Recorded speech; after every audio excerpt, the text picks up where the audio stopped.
The Perfect Present, a realistic fiction book.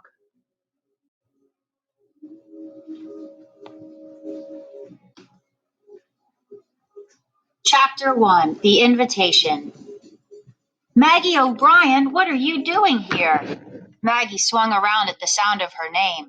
Her best friend, Tiva, stood in front of her with her hands on her hips and a grin plastered across her face. Hi, Tiva, Maggie exclaimed and rushed to greet her friend. Well, you know how much I love Irish dancing. Tiva smiled and nodded. This is where I have my lesson every Tuesday, Maggie said, waving at the Academy of Music and Dance building in front of them. Now I'm waiting for Hunter to finish band practice and give me a ride home. Maggie explained that her older brother, Hunter, and his Irish band practiced in a studio at the Academy. Hopefully I won't have to wait too long, Maggie said.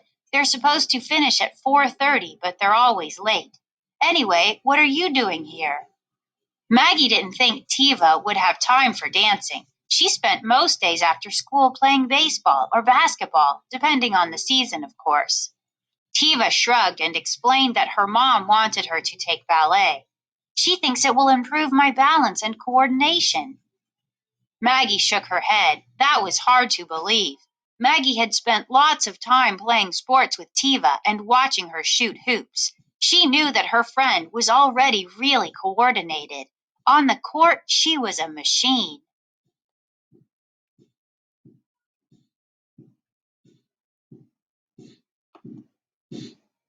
Tiva seemed to read her mind.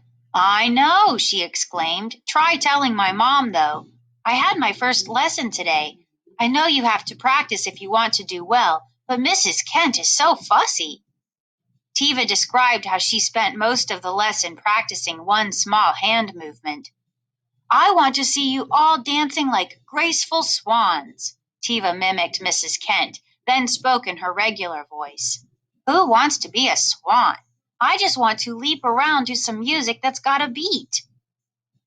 Maggie laughed and suggested that if Tiva tried Irish dancing, she could jump and whirl all around the place.